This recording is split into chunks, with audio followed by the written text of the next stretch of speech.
Hey again, welcome in everyone to another edition of Huskers Live right here at the Voice of College Football. It's edition number 103.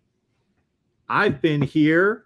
Greg's been here 103 times.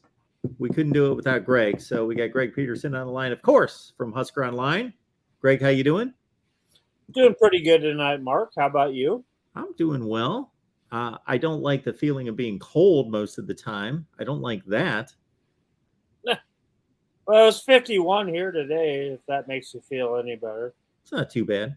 It was in the 40s here. It's not like Arctic weather or anything, but it's I just feel cold. Well, there's a blizzard. There's a blizzard everywhere else around us, and for some uncanny reason, it's not going to even touch us. Okay. So, well, that's good news. Yeah, I like it. Yeah. That is good news. And yeah, we haven't seen snow yet. We got a little snow one day about a month ago, but it wasn't around for long. So no snow yet, but I'm sure it's coming very soon. Want to remind everyone that Huskers Online is brought to you by Gene Arthur Associates. The fine folks there at Gene Arthur Associates want to set you up with the best insurance possible. So what you do is you grab the link that we provide there in the chat, and it's in the description section of all the videos, and you get your instant quote. So don't know why you wouldn't want to go there, because what you do is you get your instant quote. And if you save on insurance, there you go. If you don't, then, but the service is first rate. That I can tell you that. They are amazing. Yes, very nice people. They're at Gene Arthur Associates. So again, we will leave the link in the chat, and also it's in the description section of all the videos. It's National Signing Day in 8 days. Oh, isn't that crazy? We'll actually have high school student athletes signing at universities instead of us talking about this transfer portal constantly. I'm going to throw some names at you, and you can certainly, Greg, let us know where you stand on these guys and what you know about them. So we had WALLIN come in as an edge rusher. He made his commitment out of Carmichael, California.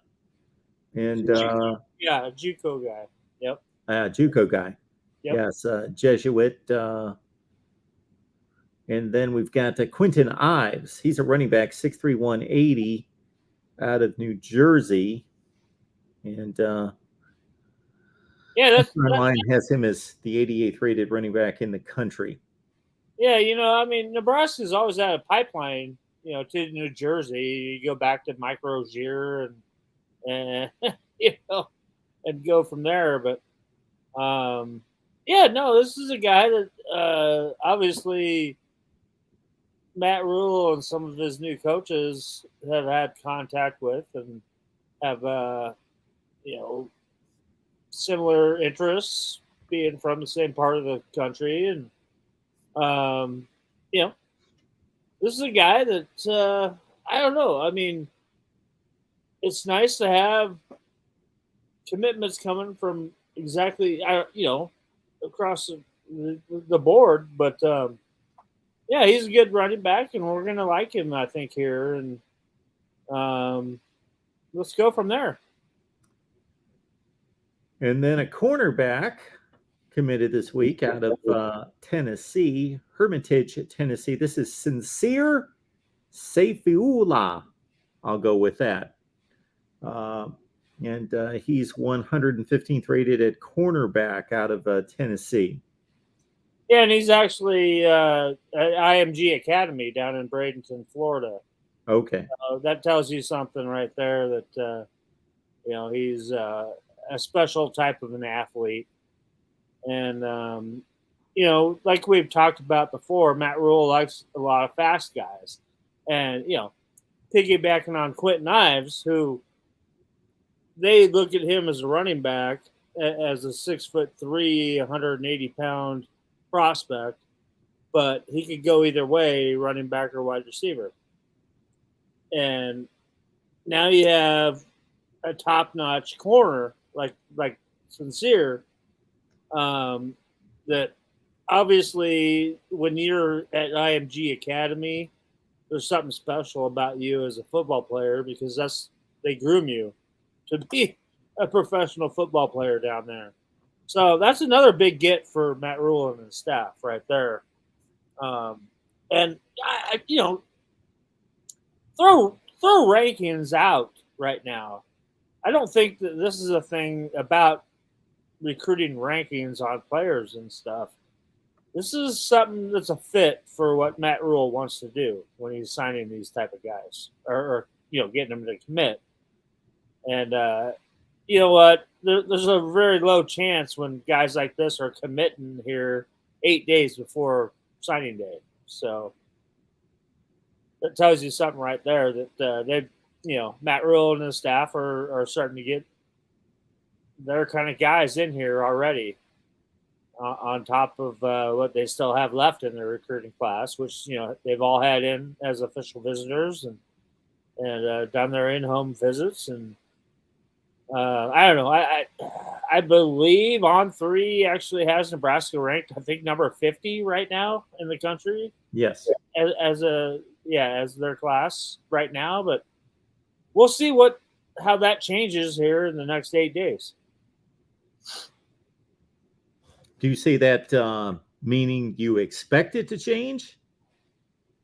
Yeah, I think it goes up. Obviously, yeah. Oh, okay. Yeah. I mean, we'll see how it shakes out, and plus, this doesn't become official until after February anyway. So sure. Although what we see next Wednesday is going to be 80 to 90% of that. Pretty much, yeah. I mean, there's a lot of change going on right now. There's been a lot of new coaching staffs hired.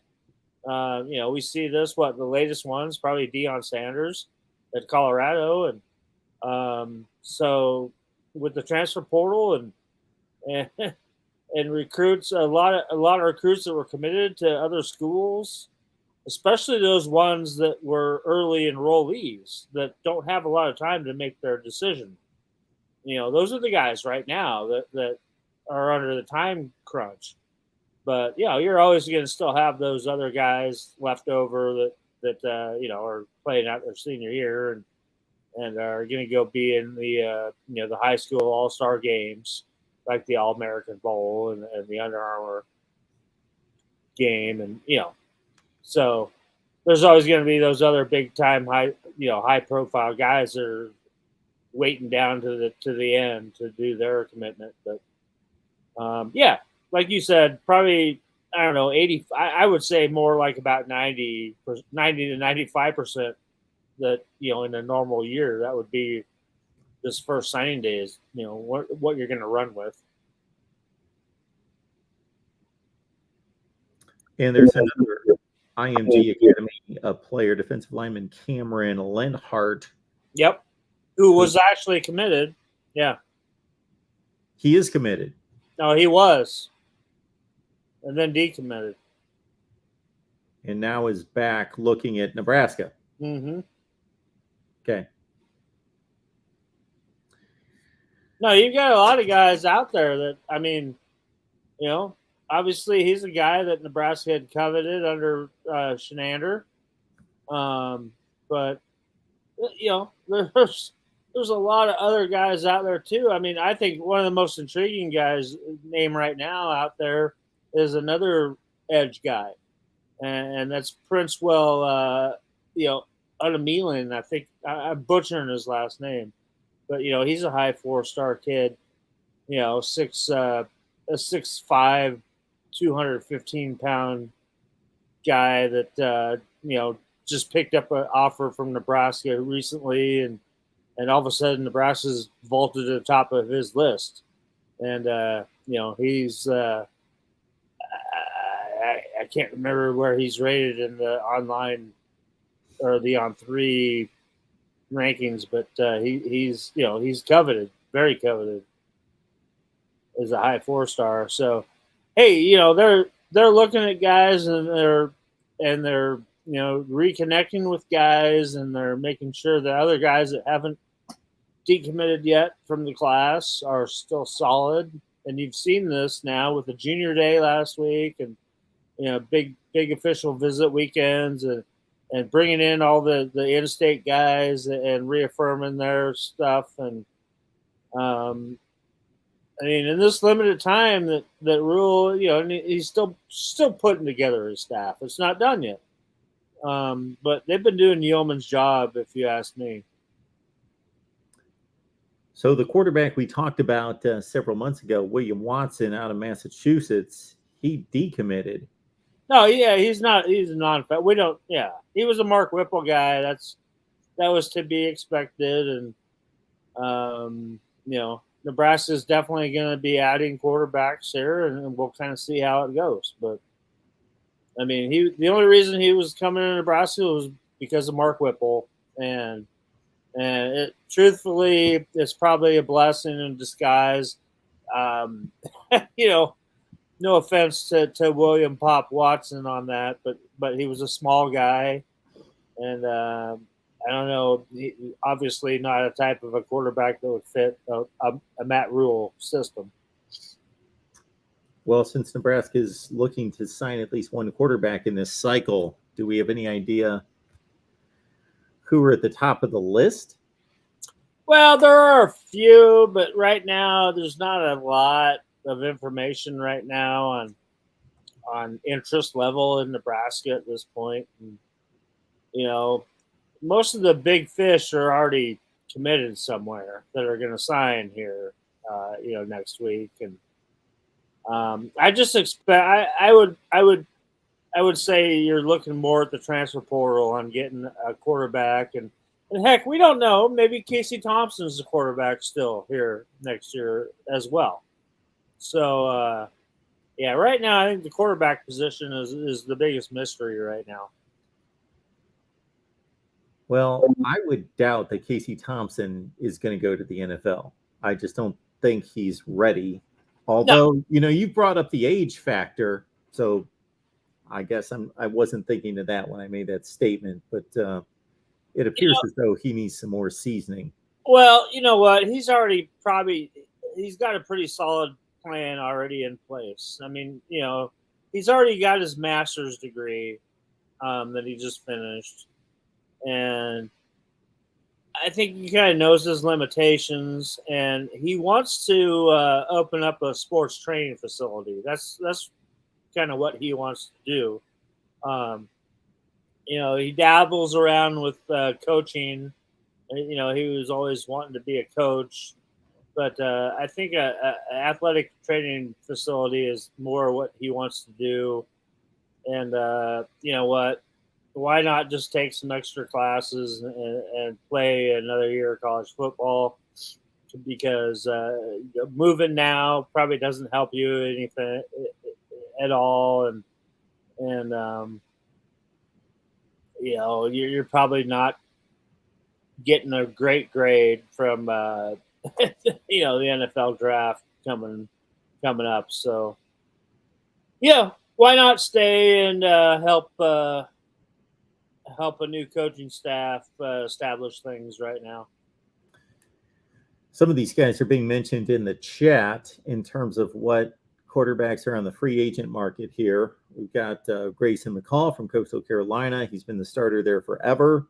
Dual threat guy, very experienced gamer's been winning a lot of games.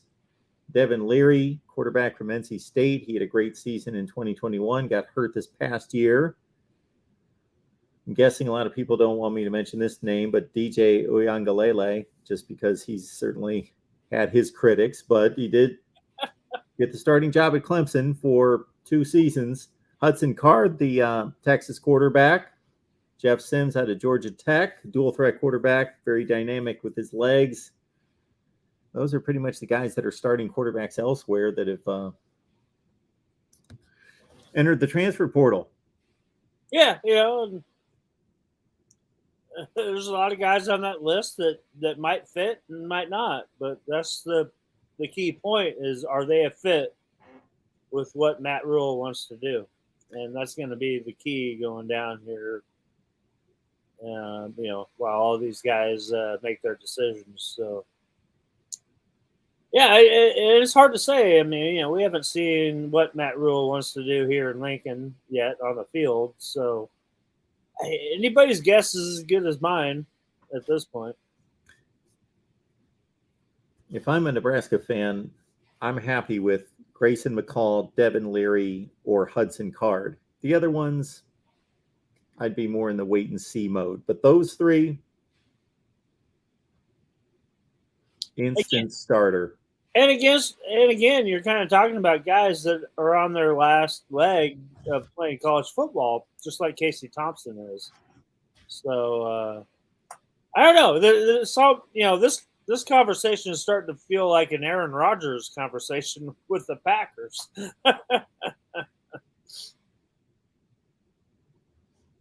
Like an Aaron Rodgers, he's had so many different conversations with the Packers, like meaning I'm leaving. Yeah, exactly. Yeah. I mean, either make a decision or not, and then we go forward. That's kind of my point. Ernest Hausman is ticketed to, not that he's made his decision, but a lot of people are projecting that he's going to land at Iowa. Yeah, that's been the speculation the whole time. Yeah, he's had a good relationship with Iowa, going back to his recruiting days when he was still in high school.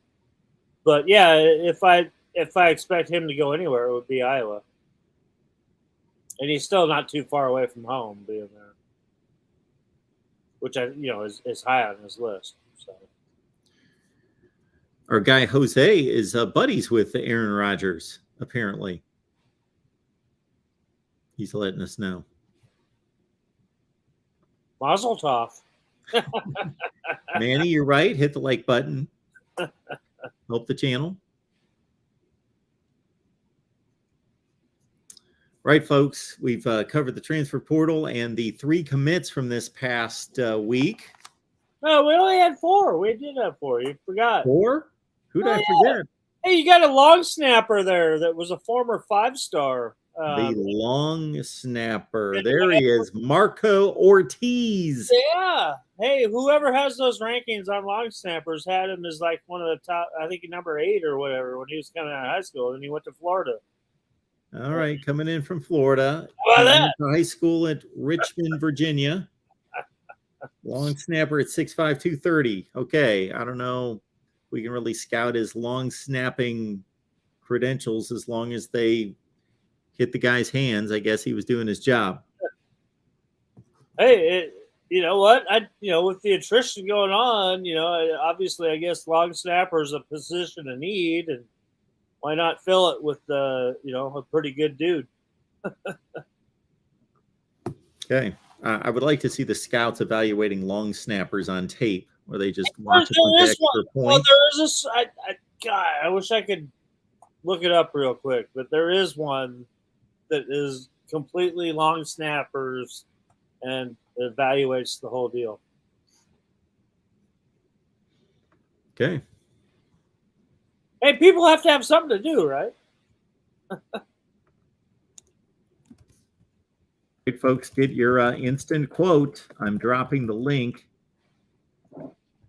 here in the chat, so it certainly can't hurt. So give it a look there at Gene Arthur Associates. We love what they do, and you will as well. So you can partner with Gene Arthur Associates, and you can also understand that and feel good about saving yourself some money, and that part of the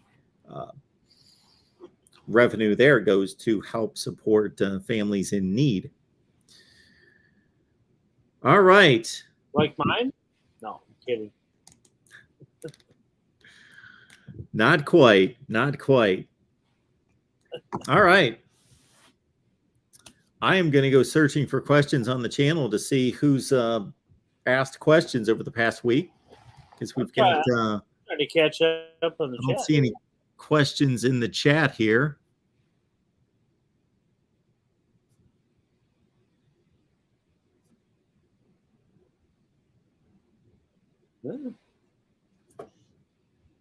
Well, we can also talk about some other things, like Matt Rule was out. He came out and talked to the crowd Saturday when Nebraska was hosting number 4 Purdue in basketball, and came out and fired up the crowd at Pinnacle Bank Arena. That was pretty cool, and gave a big message that his staff was on a mission. to make Nebraska, back to what they used to be. So I thought that was kind of cool, and he really fired up the crowd, and he was starting to walk off at the end. And he said, "Hey, wait a minute, I got one more thing," and then he started the "Go Big Red" chant. So the whole arena went crazy, and unfortunately, Nebraska fell by 3 points to number 4 Purdue in overtime, but the Huskers played awesome despite that. So that was kind of cool. It was kind of a big deal. Very nice. And I'll tell you, I mean, I was supposed to go down. My boss wanted me to go down and hit that, and I hadn't even picked up my basketball credential yet, and it was right next door to our office. And so I got down there about 15 minutes before the game started, and go up to our office, and I don't have my office key. I brought the wrong one. I didn't know what. I had to haul butt back home and grab my office key, and I got back and broke a lot of laws doing this, and ended up getting my credential and running in there and go through the front door and throw my media credential in the guy's face, and got out to the court with 30 seconds left in the half, and walked right out there on the center court and shot the whole Matt Rule thing, and can't believe I made it. I mean, it was crazy. I was thinking the whole time I'm going to get fired if I don't get this.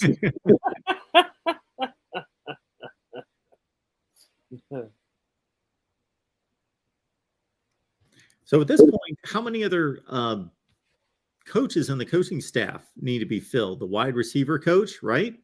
Yeah, well, okay. You want to run down what we have, that Matt Rule is filled out with. Obviously, offensive coordinators, Marcus Satterfield. And then the defensive coordinator is the newest hire is Tony White, who I think is a home run. Turned Syracuse into a bottom feeder on defense in 2 years and got him into it as a top 10 defense. So yeah, you got both of your coordinators filled, and then and your special teams coordinator in Ed Foley. So then you got your running backs coach is EJ Barthel that we've talked about already. And then you've got Evan Cooper as the secondaries coach. And then Terrence Knighton, obviously, is the defensive line coach, big old pot roast. And, the big news last week was retaining Donovan Raiola as the offensive line coach. So you got one holdover, and then Corey Campbell's the strength and conditioning coach. So, yeah, you're still looking for wide receivers and linebackers coach, and not quite sure if we're, who's going to handle tight ends. So, yeah, you've got what? 1, 2, 3, 4, 5, 6, 7, 8. Yeah, you've got a couple more 3 positions to fill right now. So, yeah, it's going to be interesting to see what happens here. But yeah, I mean, if you want to know more about Tony Snow, obviously go on Husker Online, and our Steve Sipple has a really good article on kind of giving you his whole background and how great a fit he is here.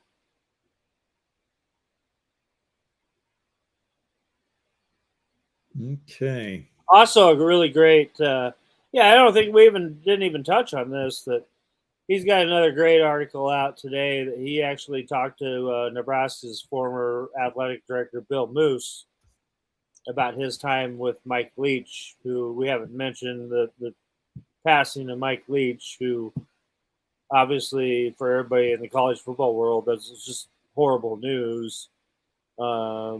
One of the guys, I could listen to this guy talk all day long, and really hits home to me that he's only 7 years older than I am, And he's, won his last game coaching there in the Egg Bowl. And was at a Christmas party Saturday night making people laugh. And all of a sudden he gets airlifted to the hospital in Jackson, Mississippi on Sunday. And what a tragic loss to the whole college football world.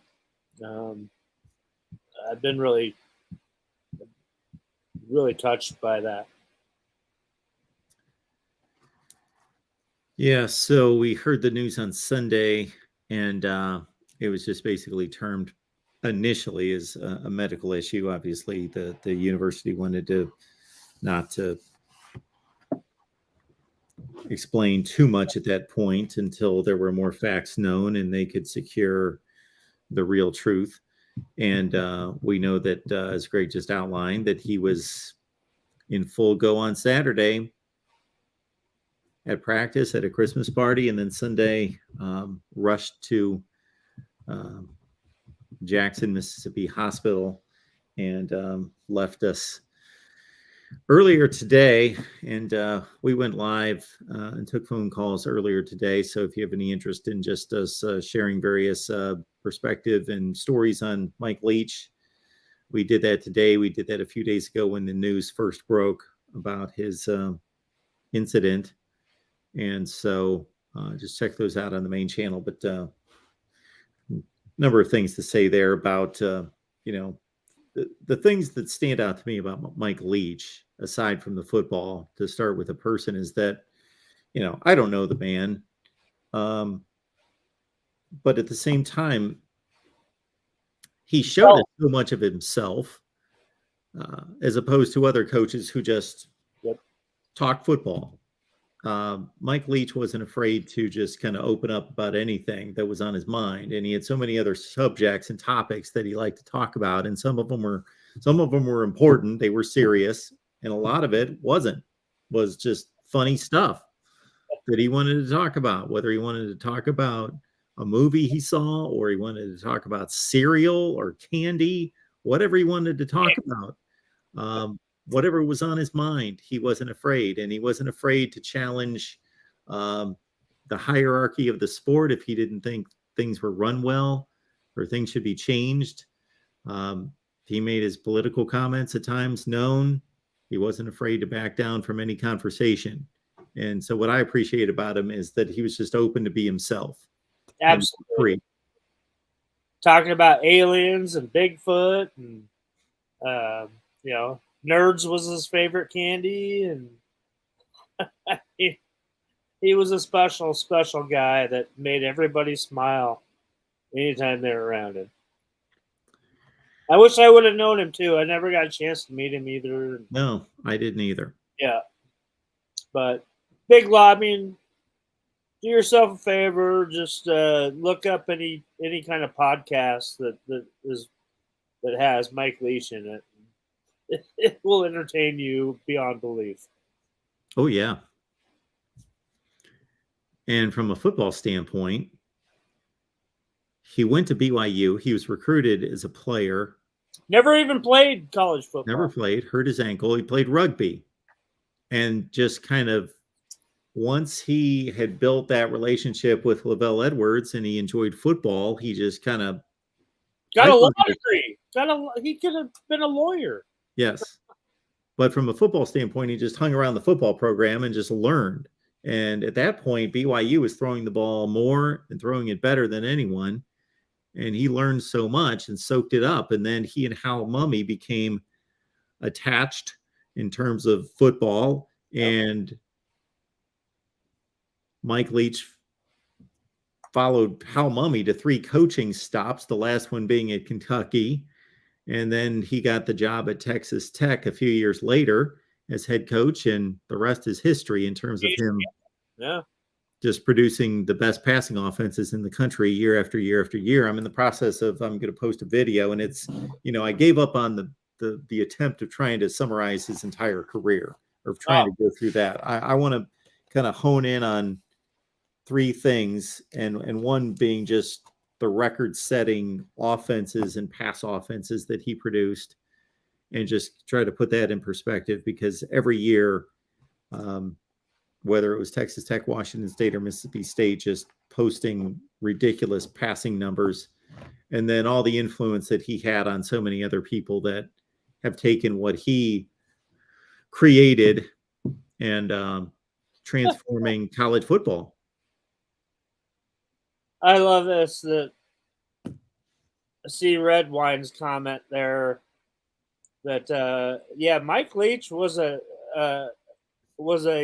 normal guest here on the radio here in Lincoln for many years on ESPN 1480 here in Lincoln with Chris Schmidt, the host, that had a really good relationship with Coach Leach, and he was just on last week, a few days before he went to the hospital. Yeah. His comment says, I didn't hear that. Unfortunately, I did not hear that interview. I always enjoyed it when I did catch those, but he was talking about when he was coaching in Iowa and had to use a hairdryer there to thaw out his credential. Yeah, I feel for that. I know the feeling of that big time, and yeah, I would much rather be in Key West, like where I think Coach Leach's favorite spot was on the planet, than to be anywhere here in the Midwest. Anywhere past November, it's just not pleasant here. Yes, William, he was Mike Leach was on Bob Stoops' first staff at Oklahoma for 1 year. And even there, he made an impact. They had the 11th rated offense in the Big 12, pass offense in the Big 12, and then they were number one for the one season that Mike Leach was there. And then he got the Texas Tech job. And it's the only Texas Tech coach in history who gave Oklahoma and Texas as hard of a time as he did. And Nebraska. I mean, yeah. My goodness.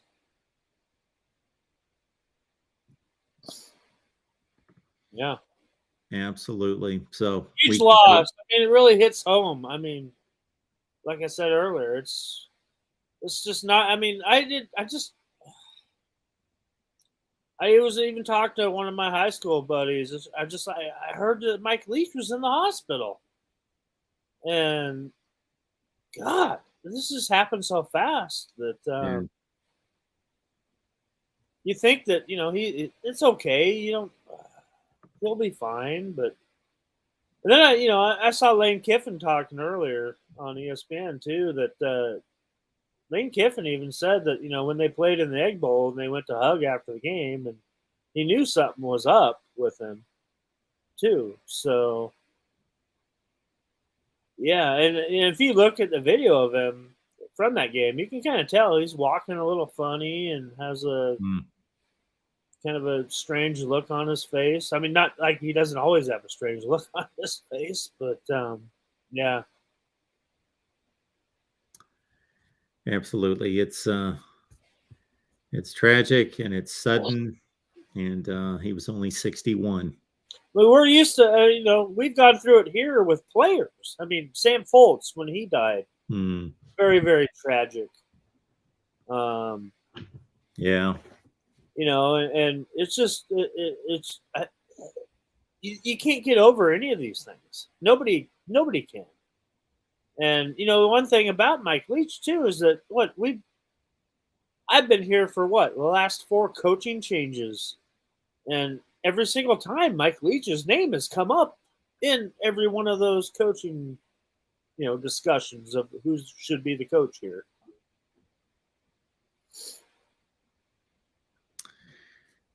Yes, Randy and others, thank you so much for your comments concerning Mike Leach. And again, I thought we had a really meaningful, I'll say it that way, time together, a couple different live streams on the main channel. So you can check those out if you'd like, with your calls and comments and so forth. So check those out. And again, I would like to produce a video. I've gathered enough data that just another way to honor Mike Leach and his the hand he's had in transforming offensive football, for sure. Yep. Ryan is asking, what do you think the odds are that Garrett Nelson comes back? I haven't really wavered off of that. Probably about 99%. Oh, that he's coming back? Yeah. Okay. You're talking about a guy that all he's ever dreamed of since he was a wee lad. We'll just put it that way. Growing up in Scottsbluff, Nebraska, is that he wanted to play for Nebraska and be a proud black shirt. And quite frankly, he's a smart enough guy to know that he plays another year, his draft stock goes up a lot higher than it is right now. So yeah, no, he's a guy. He purposely did not walk on senior day. He could have, but he made a point to tell everybody before senior day that he was not going to walk. And to me, that says that it's a no-brainer because, I mean, I like to pride myself in being, a Husker through and through my whole life, but this guy makes me look like an idiot. And he plays with that kind of passion and is that kind of a proud guy. And heck, he was a captain this year. Obviously, he'd be a captain again next year. And he's the team leader, and he's not the kind of guy that's ever going to let down his teammates. I've known him for a long time, going back to his high school days, and he's always had that same sense of honor and commitment, and just one of the most passionate guys I've ever seen about playing the game of football and playing it at such a high level and such a high motor that, since he got to Nebraska out of high school, they all of his coaches have always been having to tell him to tone it down a little bit because they don't want him to waste all that energy. Because this is a guy that sprints everywhere he goes. He wants to set an example, and he'll get up off of the field after a tackle, and if it's a change of possession, he will just sprint to the sideline, and he'll sprint over to the table to get a drink of water. I mean, after the national anthem's done, well, this is in high school. He's there in line for the national anthem being played, and as soon as the national anthem gets done, the helmet goes on, and he sprints over to the sideline. That's just the kind of player he is. And seriously, being an old man like me, the only other linebacker / defensive end type guy I've ever seen in my lifetime or film of is Dick Butkus. That's the kind of mentality that Garrett Nelson has. And me being a Chicago Bears fan, obviously Dick Butkus was a little before my time, not much, but that guy played the game the same way Garrett Nelson does. There it is. High remarks about Garrett Nelson. I'd like to see a good team around him and see what he can do his final season. He is the epitome of a Nebraska kid that commits to Nebraska no matter who's coaching. And those are the kind of high character Midwestern kids growing up in Nebraska dream of playing for Nebraska. And no matter what, they're going to stay playing for Nebraska, even if the coach that recruited them there is no longer here. But that's just the kind of mentality these type of guys have.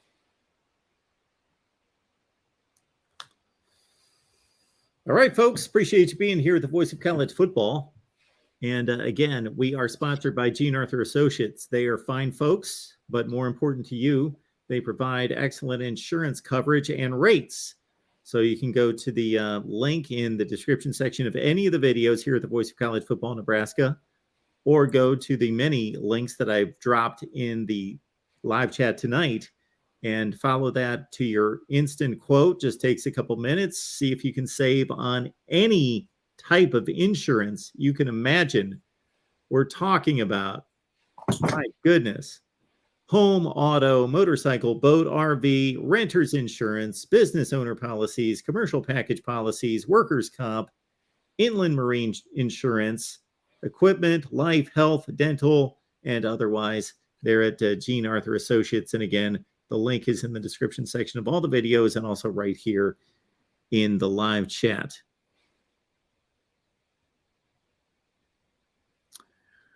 Insurance is a good thing, too. If you don't have insurance, you should definitely get it.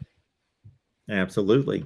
I didn't think of that. I just thought about people that already have insurance should be looking to save on insurance. But yes, if you don't have insurance, you don't want to be caught without it. If something happens, absolutely. It's happened to me before, and it's not pleasant to have to deal with. So good point. For all of you out there, it's a little educational tip of the day from Greg Peterson. Good point. I'll take that one. All right, sir. Is there anything else we need to hit on? I don't know. You're the host of the show. All right. I didn't know if there's anything else. We hit the transfer portal. We hit the commits. We hit possible transfer quarterbacks. One answering questions here, right? We have certainly, handled this serious situation with Mickey Joseph in recent weeks. So folks, check out our video with Greg and our live stream where we answered all your questions and went live immediately after that. Came down the pike and talked about Mike Leach as well. And again, but we mentioned earlier, it is still, we're coming down here to signing day here in 8 days. Yes. So, there's a lot going on, and I will be on Saturday. Okay. I will be in Omaha for Jalen Lloyd's commitment. He's a very speedy wide receiver out of Omaha West Side who just won the state title. And he was the first person offered by Matt Rule when Matt Rule had got here just a couple days after that game. Okay. And, he fits the mold for Matt Rule type of a guy. He's he's 6'1", about 210, and he is a speedster. So he is making his announcement here on Saturday at the Omaha Boys Club in North Omaha. So I will be there, and we'll have complete coverage of that. So that's something to look out for sure. And, this is a big push right now. Nebraska will have another big recruiting weekend coming up after already having 2 in a row and, getting everything they possibly can. So, this is only, we're Tuesday night right here. So there's going to be a lot of fireworks coming up here throughout the week and going in up until the wire. So, strap on your seatbelts right now because we're going to see how Matt Rule and his staff can fill out this early recruiting class and then, do the rest through the transfer portal and the late signing day. So, tons and tons to be paying attention to, stay on Husker Online for sure. Brian Munson is all over it. Sean is all over it. And, heck, this is, in the recruiting world, like we're talking about, this is your big day coming up, signing day, and this is what you work for all year. So, heck, we've known for sure anytime there's a coaching change, it's a challenge for that new head coach to not only convince what they have in their recruiting class to stay and then go out there and add other type of players that fit their mold and their culture. And it's going to be really fun to see what happens here in the next week or so. Randy says that he's going to check out Gene Arthur Associates if he can match his car and homeowner, he may change. Well, hopefully they can beat your current policy and then you will change. Just let them know that this is where you came from, the voice of college football. Jose, he's already looking for tickets. Get your boat insurance too. Yes. Jose is already looking for tickets for next year, Colorado and Nebraska. Well, we'll see if Gene Arthur can kick in for us. And Jose, if you're here with us and you can enter for Colorado and Nebraska tickets, but that's a ways away. We'll figure out what's going on there. Jose wants to know what's going on with. Do you have any read on or know anything about the quarterback out of Kansas, Mikey Pauley? He's got a couple offers, including, well, I don't know if Nebraska is an offer right now, but Nebraska is not an offer. But according to one service, they're a favorite. Kansas and Kansas State have offered him. He's a 6'3", 197-pound quarterback out of Overland Park, Kansas. Yeah, I don't think that they've had a chance to visit him yet, but that's probably coming up here the next few days. And Gage Stanger is obviously, from Millard South. I really haven't heard much news on what Gage is planning or what, but he's already been a part of the program, and I don't know. I'll have to look into that one, obviously. But obviously, coming out last year as a guy that ended up getting an offer late, and boy, that's, to me, I haven't even thought about that since he. I don't even know. I can't even recall seeing him around last year. So maybe I'm dropping the ball on that one. But very unique player, obviously. And so you're basically saying, well, he came in the 22 class, and you're saying we don't even know if he was. That was just something that I'd never even thought about. His name never came up, and I never really even looked at the roster. That's a mystery to me. I'm going to look right now and see if he was even on the roster. I believe he is. Yeah. He is on the official Nebraska website. Okay. Yeah. Number 47. Yeah. Got him listed as a nickel at 6'2". He can do a lot of things. He can do a lot of things. Yeah. He's a bigger athlete. Okay. Yeah. Yeah, they've got him listed on the site. Okay. Well, played in one game. He probably played a little special teams. Probably, yeah. Made his Husker debut on special teams against Michigan. Okay, there you go. All right, well, he's still there, and there's been no news of him leaving or anything. So, yeah, okay. No, he was a very special player in high school. I mean, he was forced to play quarterback his senior year. They didn't have anybody else, and he was a phenomenal at quarterback. But yeah, I mean, he was a safety, most of the rest of his high school career, and was one hell of a safety too. So and played a lot of wide receiver and corner. I mean, he's a utility guy. He's an athlete. So obviously a guy that you covet and want to have on your roster because he can fill a lot of holes when you need it. Quarterback Millard South to an undefeated regular season and the #1 seed in the state playoffs. Yep. Made some fantastic, unbelievable plays too. So top 5 player in the state, chose Nebraska over Kansas State.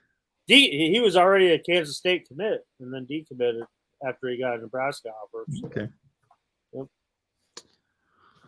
All right, folks. I enjoyed watching him in high school. Really did.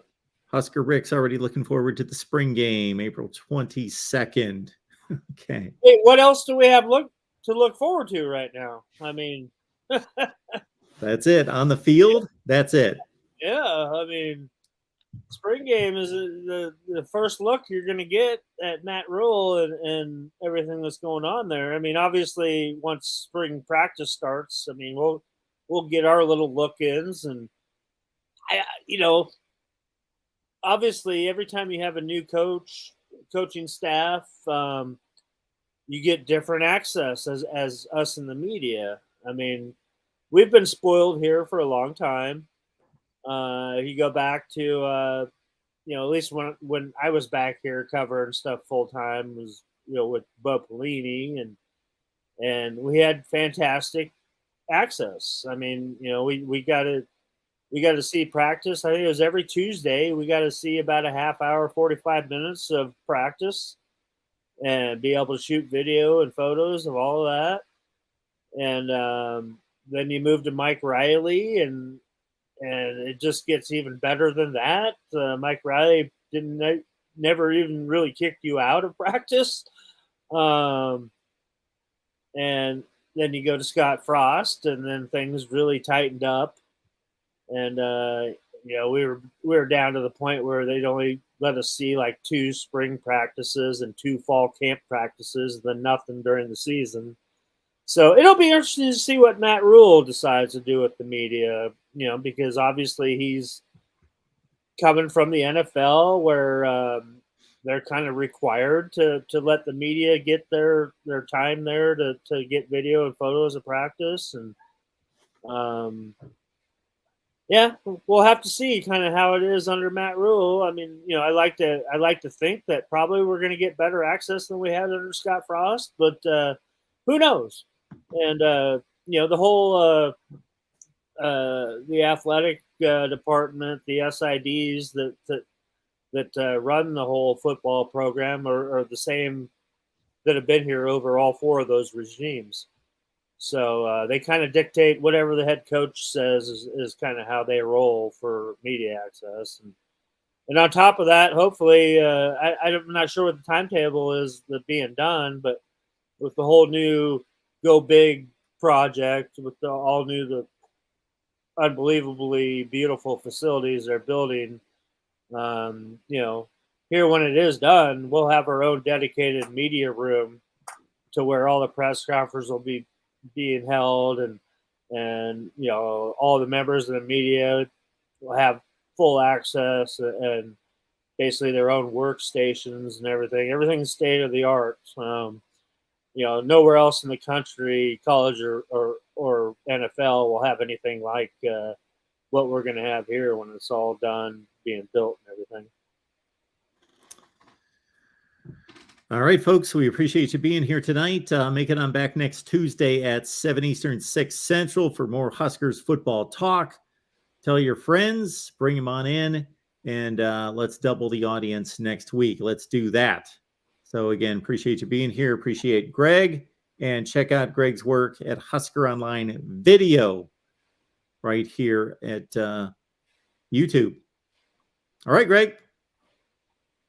All right, Mark. Appreciate you being here. We'll see you next week. My pleasure as always.